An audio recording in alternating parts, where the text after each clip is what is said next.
Sabi nila, Happy Easter daw. Or Happy Resurrection Day. Actually, wala sa isip ko na Easter ngayon. Although, siguro last 2 days back, na, uy, mag-i-Easter pala. Kasi nabasa ko sa news, yung lahat ng churches was closed for Easter sa Dubai. Kaya that, just that thought tells me, oy, Easter pala. Napaalala sa akin na Easter. Although, yung ating mensahe is really also towards the, the work of our Lord Jesus Christ. So, let's settle down and let's come to the Lord in prayer. Most gracious and loving Father, we come before you, Lord God. And just settle our hearts and our minds to listen, Lord God, to your words. And let your words, Lord, do his work in our hearts, in our soul, in our spirit. And may you reveal, Lord, yourself to us through your words. Help me, Lord, to just share your words with clarity and with conviction. We ask this in Jesus' name. Amen. So, it's always good not to be reminded time and time again what the Lord has done for us, what he had accomplished for us through Jesus Christ. Because the truth is, in times of suffering, yung mga mensahe ng kanta natin, it's about those suffering, those trials and testings. So through those suffering and this time of uncertainty, it's we could easily forget kung ano talaga ang meron tayo sa Panginoon. Kung anong meron tayo, what He had accomplished for us, and what awaits us in the future.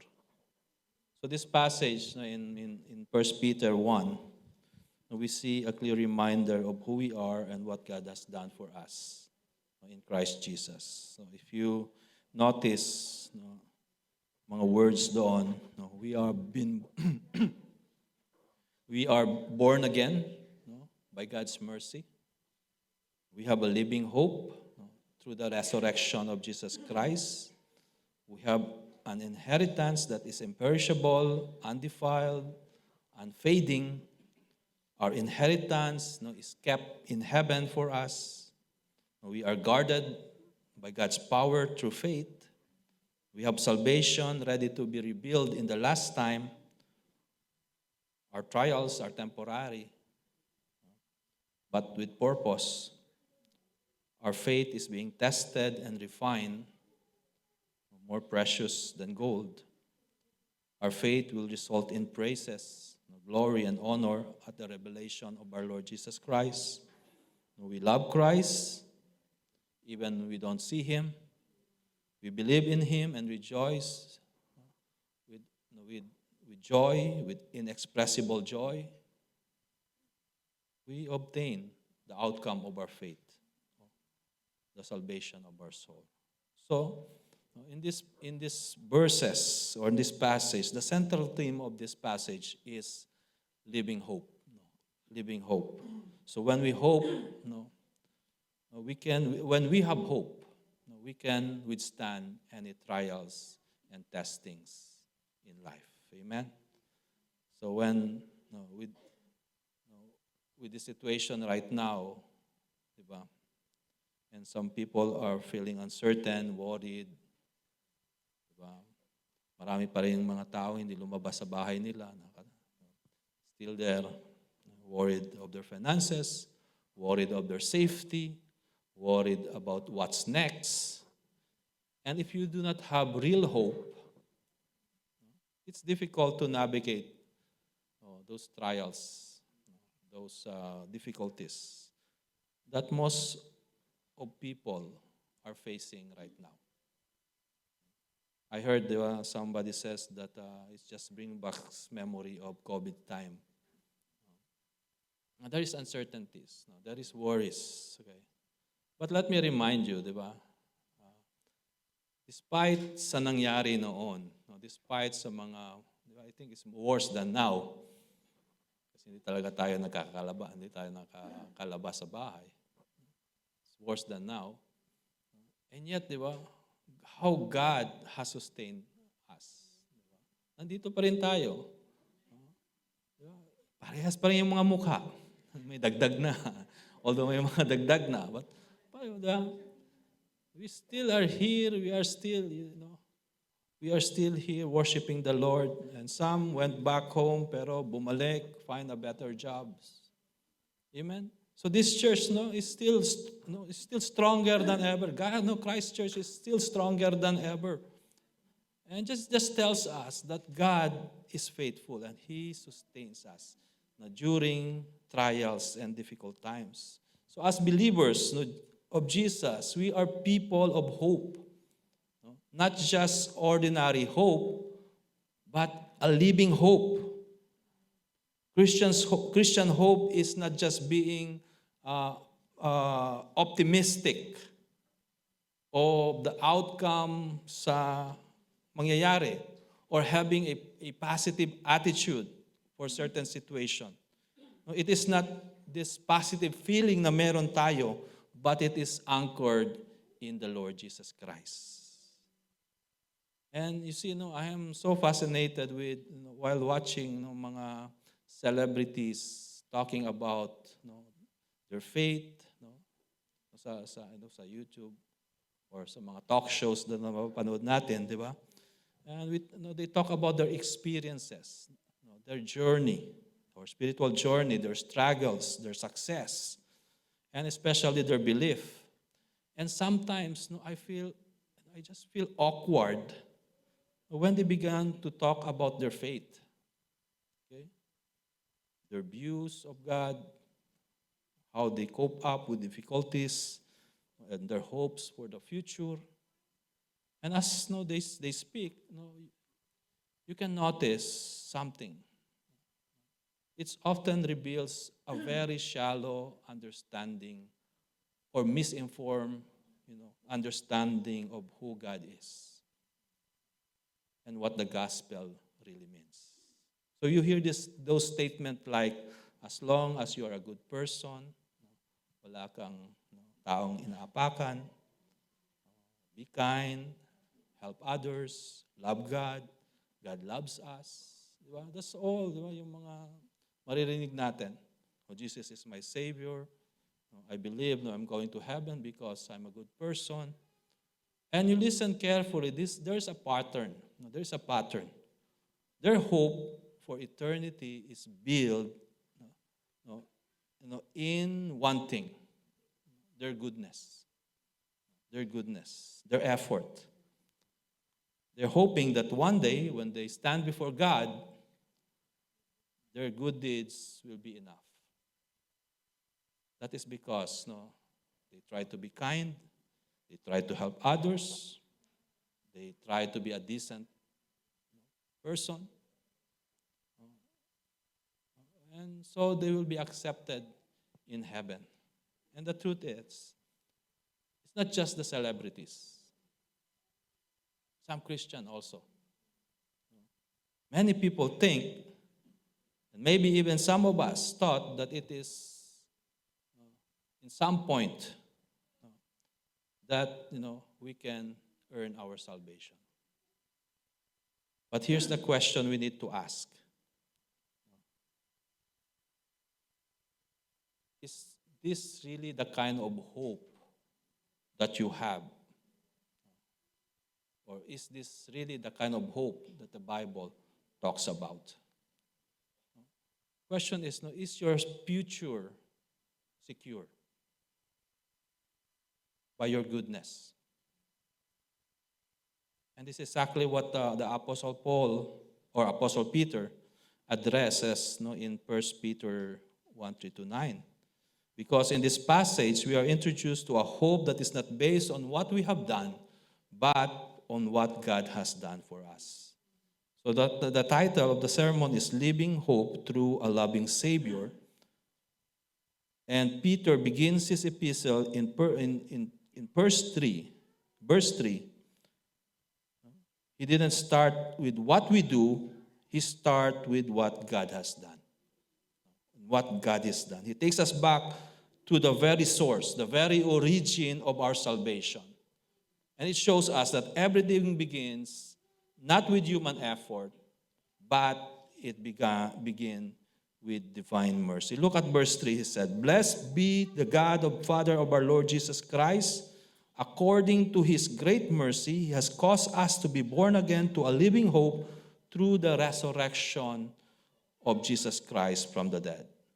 Peter starts by expressing his praise to God for his great mercy. His great mercy.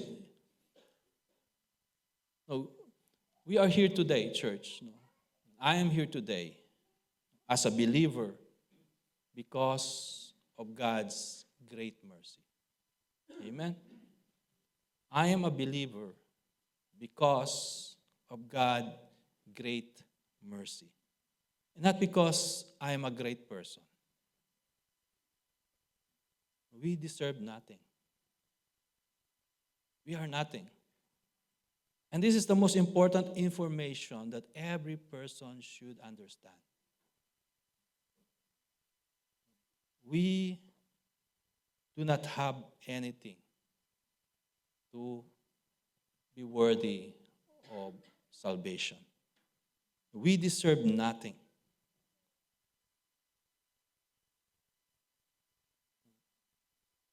We should understand that, lest we forget and base or depend on our performance instead of God's mercy.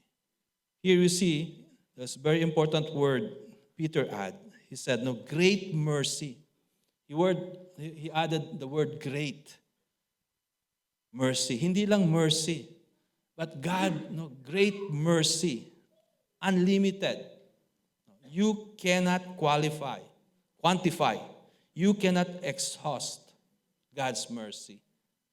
No matter how deep your sin is, God's mercy is much more deeper. Lamentation 3:22-23. If you know that verse, the steadfast love of the Lord never ceases. His mercies never comes to an end. They are new every morning. Great is your faithfulness. God's mercy is greater than our sin, greater than our greatest failures in life.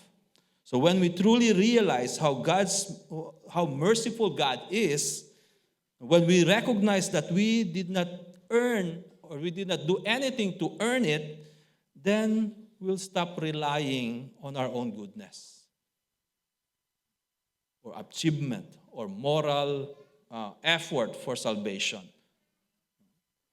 And the trials and the struggles we face, and all the failures that we have in life, don't shake God's mercy. He never will shook God's mercy. He remains faithful. God's mercy should lead us to a heart of praise and thanksgiving. Kaya sabi niya, he start with, "Praise be to God for his great mercy." He start with worship. Mercy does not lead us to complacency. Instead, it motivates us to live a life with gratitude and obedience. Diba? Kasi, diba, God, if you know how great is God's mercy is in your life, hindi ka patambay-tambay lang. Diba? Hindi ka magsasayang ng oras mo for something na walang kabuluhan. Or magbabad ka na lang because you got to receive God's mercy, magbabad ka na lang ba sa teleserye because anyway, I have God's mercy. You will not waste your time with those things that has no eternal value. We obey not to earn God's mercy. We do things for the Lord not because to earn His mercy, but because we already receive it abundantly. Like the Apostle Paul, when he said, God's love compels him. He said, God's love compels me. And he preached, he went and preached the gospel wherever he goes. So Peter praised God for His great mercy, a mercy that is immeasurable, unearned, and overflowing. You see, mercy is not just a feeling. Mercy is not receiving what we deserve. As sinners, what do we deserve? What do we deserve as sinners? We deserve death. We deserve punishment. So God's mercy is not receiving the death penalty that we deserve. Instead, we receive grace from the Lord. We receive grace from the Lord. And this mercy produces something for us. Ang sabi ni Peter, He has caused us to be born again to a living hope through the resurrection of Jesus Christ. In other words, God's mercy doesn't leave us the same. It transforms us from inside out. It transforms our wants, our desire. It changes our priorities. Notice here that born again is not something we can do ourselves. Kasi sabi ni Peter, He has caused us to be born again. Ibig sabihin, God is the source of our new births. Isipin mo yung physical birth mo. Hindi mo naman pinili kung kailan kang ipinanganak. Hindi mo pinili kung sino yung parents mo. Hindi mo rin pinili kung anong lahi mo. Gusto ko maging Amerikano. Praise God, diba? O gusto mo bang maging Afghani? Diba? O saan pamilya kang pupunta? Diba? You don't choose that. It was never your decision. It was completely out of your control. In the same way, spiritual birth is something we do not. It's not something we initiate. It comes entirely from God's power or God's initiative and power. And this is exactly what we see in the Gospel of John 1:12-13. He said, but to all who receive Him, who believe in His name, He gave the right to become children of God, who was born not of blood, nor of the will of the flesh, nor of the will of man, but of God. Notice what John is saying. Not of blood, hindi dahil pinanganak ka sa Christian family. Not of the will of the flesh, dahil hindi mo gusto, hindi dahil gusto mo na magbago. Diba? Not of the will of man, hindi dahil may nag-decide para sa iyo, but of God. But of God. We are called to receive Jesus and believe in His name, but that is the response of what God has done in your life internally. The new birth is a miracle from God.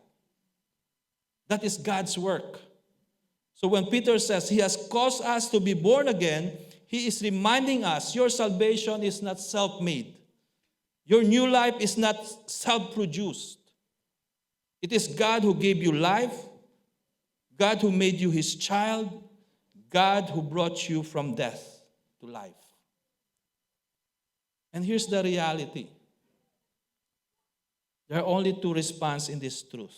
Either you worship God for what He has accomplished in your life, the miracle of the new birth, recognizing that your salvation is a gift of mercy, not a result of your effort like Peter did, or question God and ask Him, bakit walang akong choice?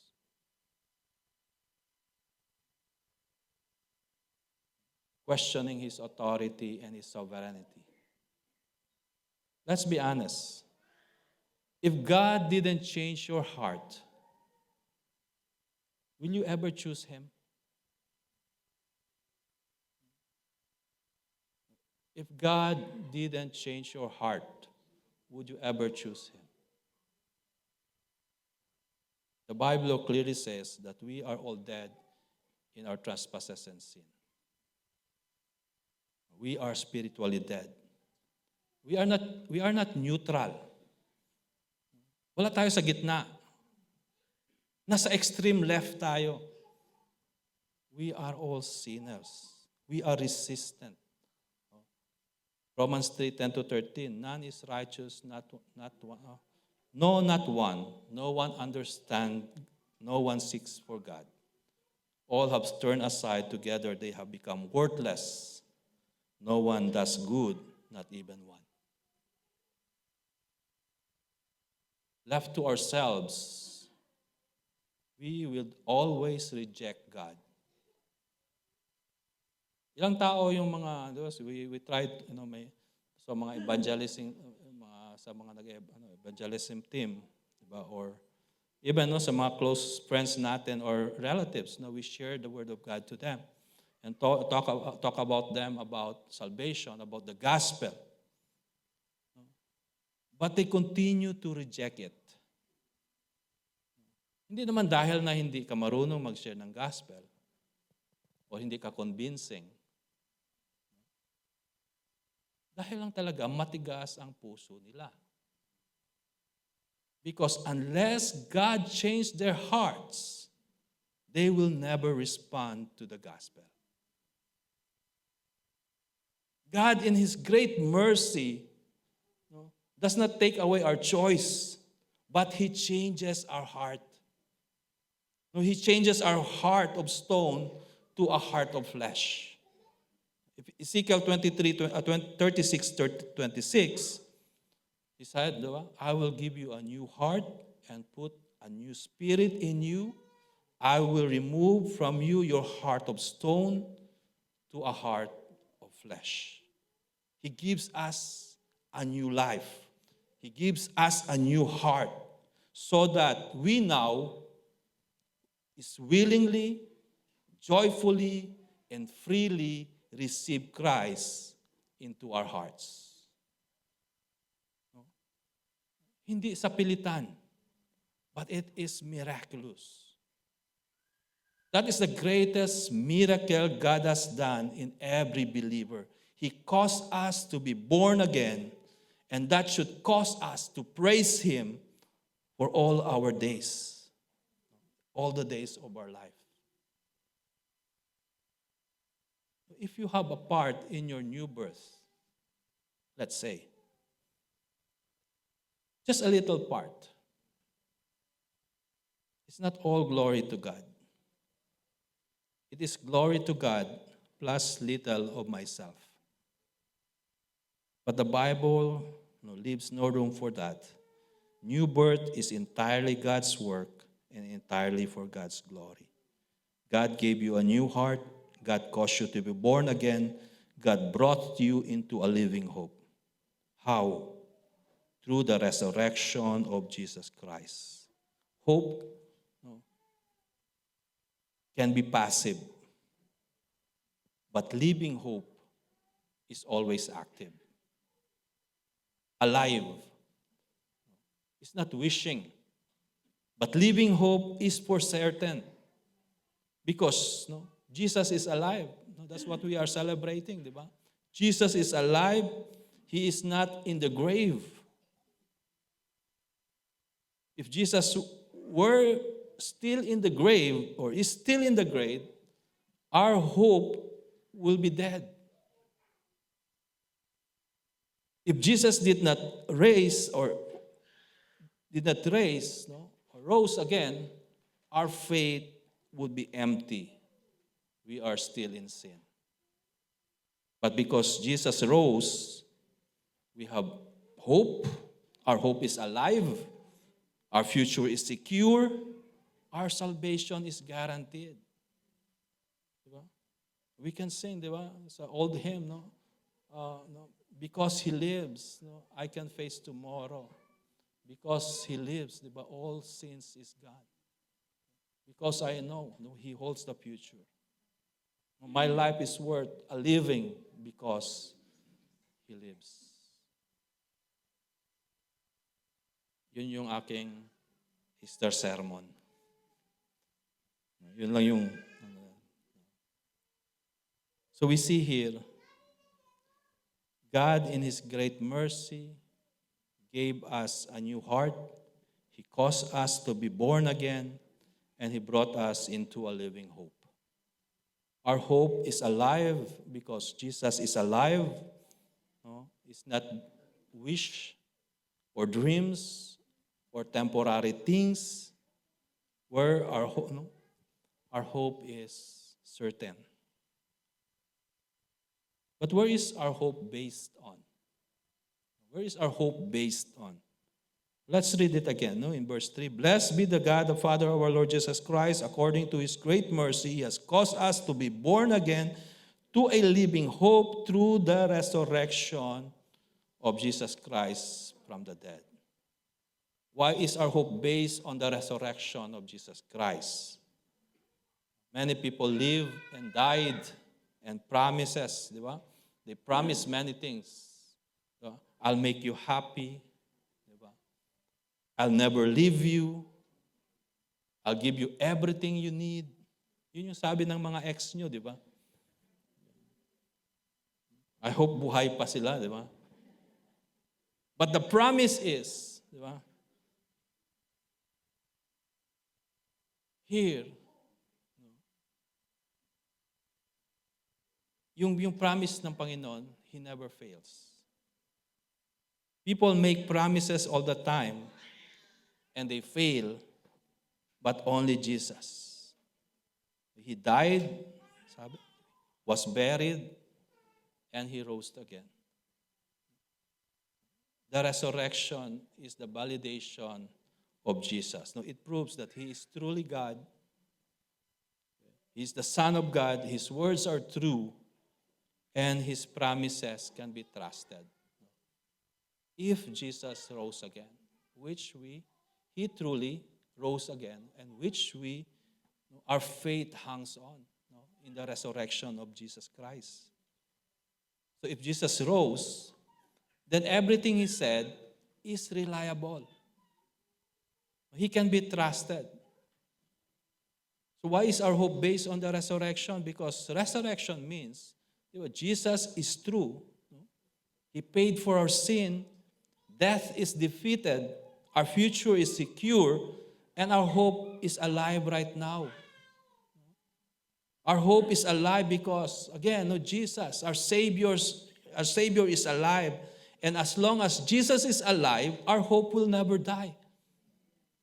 If God has given us new life and brought us into a living hope, the next question is, what exactly are we hoping for?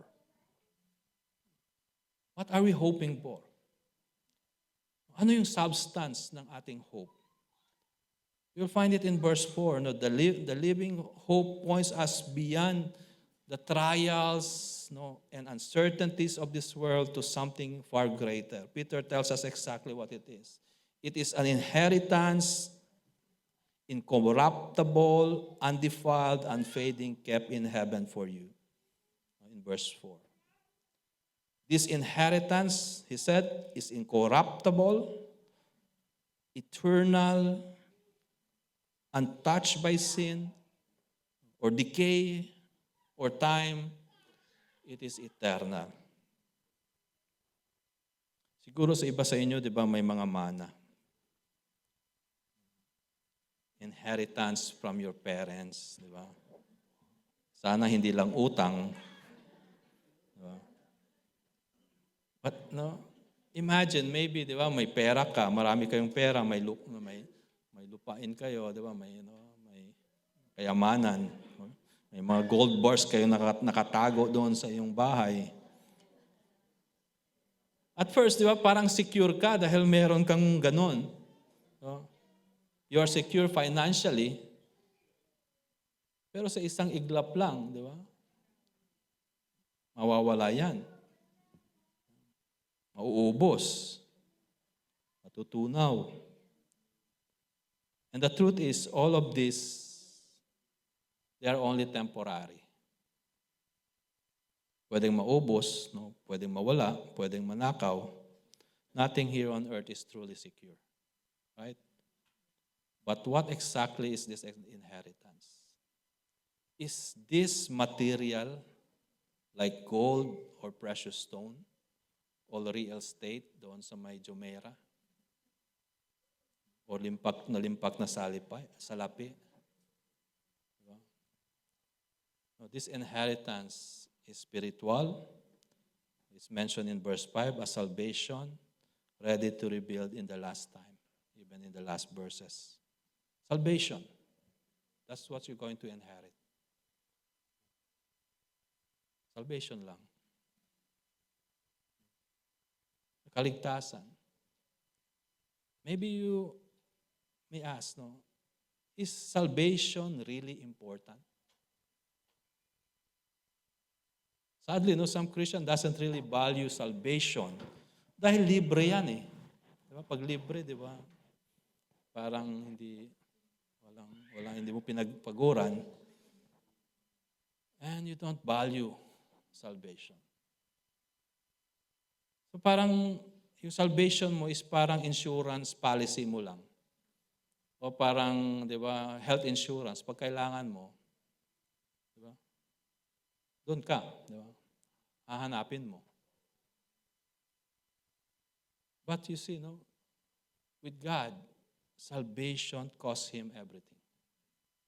It costs Him His Son, His own life, to pay for our salvation. That is how important our salvation to God is. Many people don't understand this because they only think about life, you know, in a physical sense, in a physical world.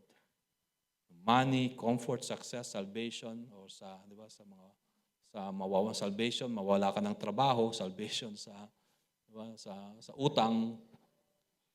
No, di ba? You see, many people's goal is to be the most or the richest, the most powerful, the most famous person on earth. Yun yung kanilang ambisyon sa buhay. But the Bible reminds us, no, for what does a man profit if he gains the whole world and loses his own soul? Diba?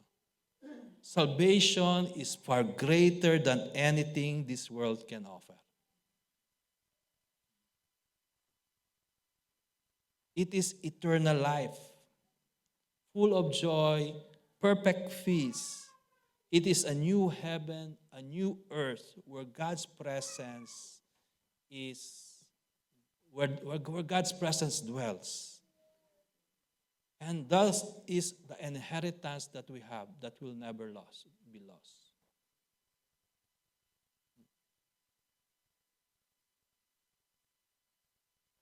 Somehow, di ba, hindi tayo excited kasi na-enjoy pa natin dito. Pero yung mga may edad na, parang nawaworry na sila. Affected. Diba? Yung mga apektado. But you see, when you are still young, you still really don't think about it. Pag nandun ka na sa mga borderline, no? You will start thinking about it. And God's promise, no, will remains. He still, no, our inheritance awaits us. That's the truth.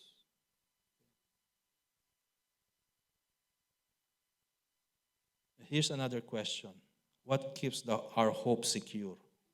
What is the guarantee that we will actually receive that inheritance, that salvation? Is it us? Is it how well we walk as Christian? Is it how well we perform or how faithful we are? How do we know that we won't lose that hope, that salvation that we have?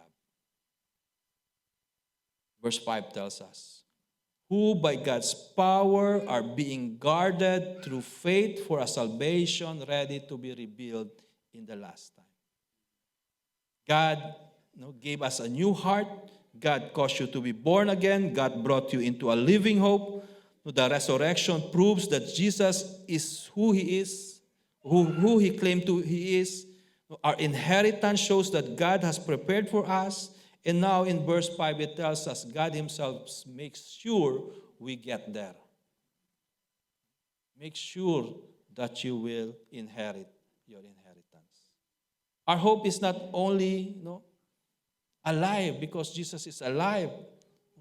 It's not only secure in heaven because of our inheritance. No, it's also guarded by God's power.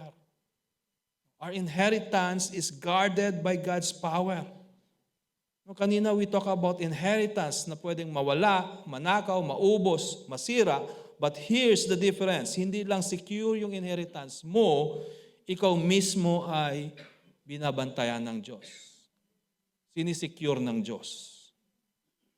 Hindi lang iniingatan ng Diyos ang para sa iyo, iniingatan niya rin.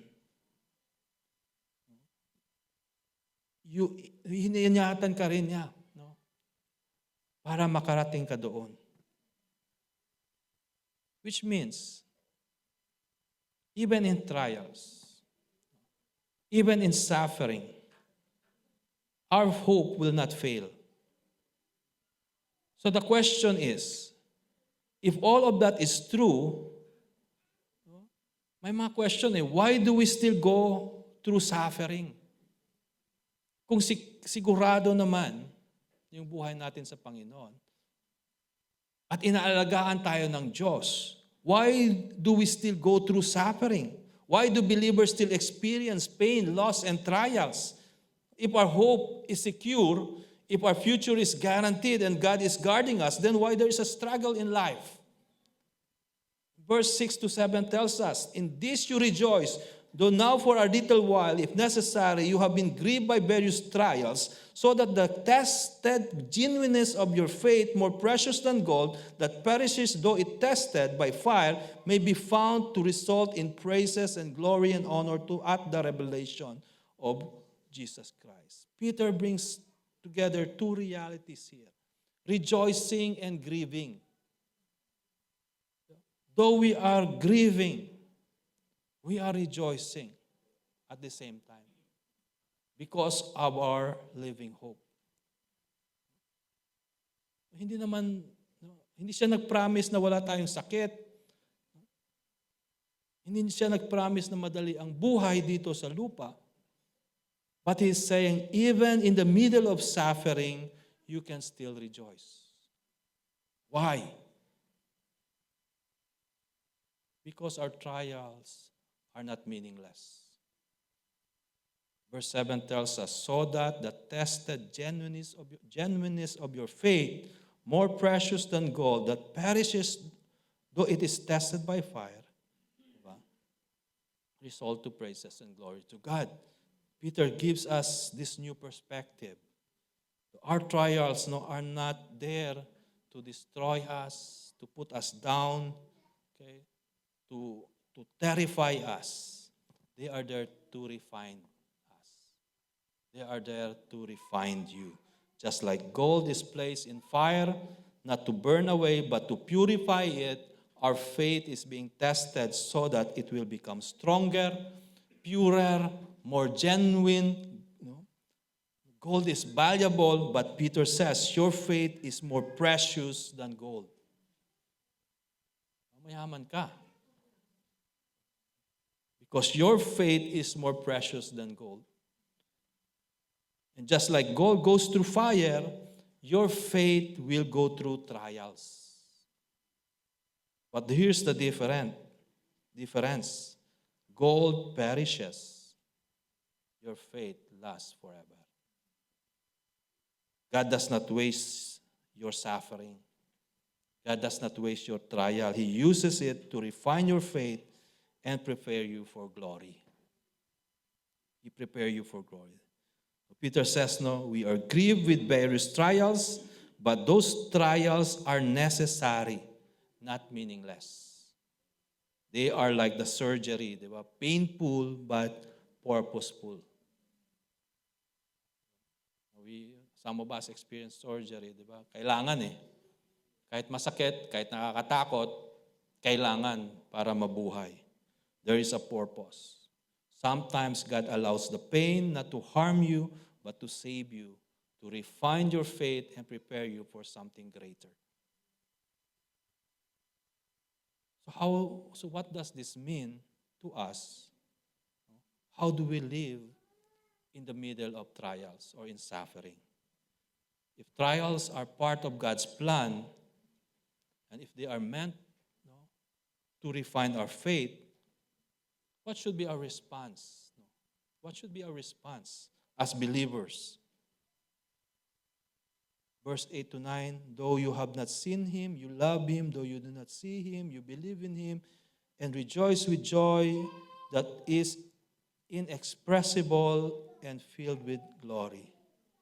Our response is to love for Christ, faith in Christ, joy in Christ. Now, though you do not see him, you love him. Do you love him? Though you do not see him, you believe in him. Do you believe in him? Do you rejoice with joy that is inexpressible? No, even without seeing Christ or God, we can trust him. Even in trials, we can rejoice. You see, the living hope that we have produces joy.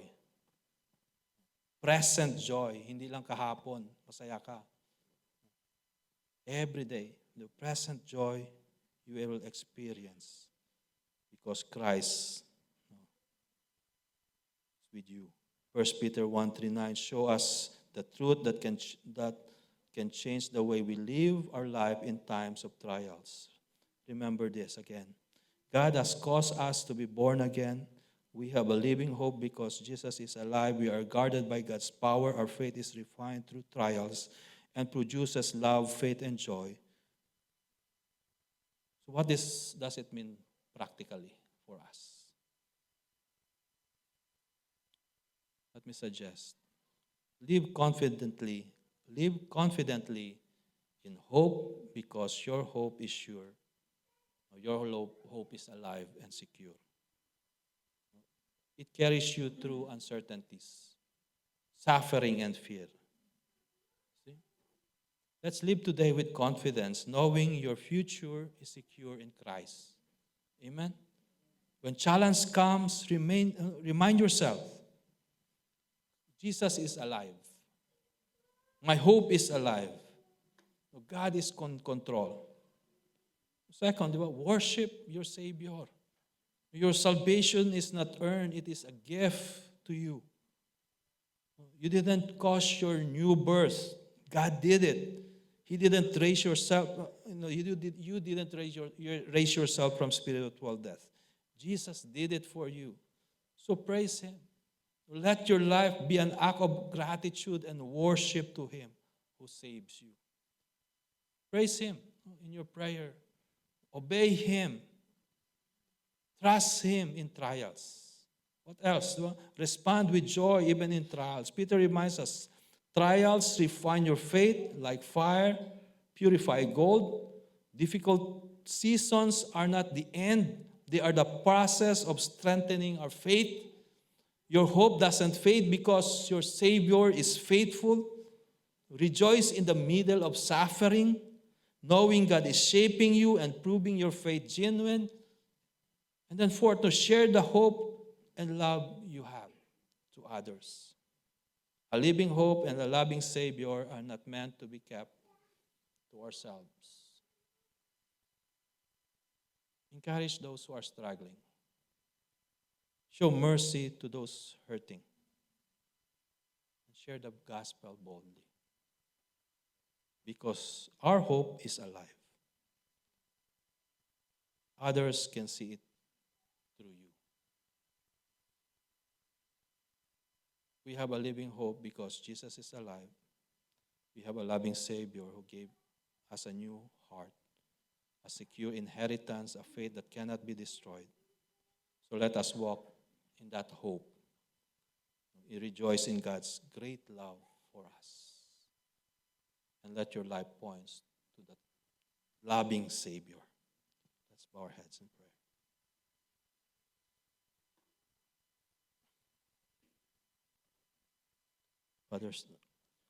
Heavenly Father, we are so thankful, Panginoon, for your great mercy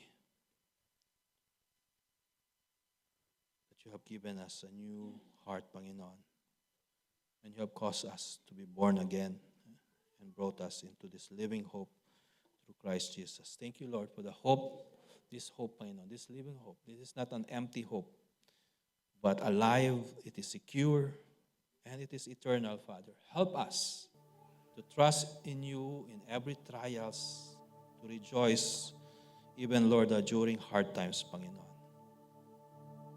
And live each day, Lord God, anchored in the Lord Jesus Christ, in His resurrection, in the hope that He has given to us. Father, may our life reflect your grace, even your mercy, Panginoon. And our life point others towards our loving Savior, our Lord and Savior, Jesus Christ.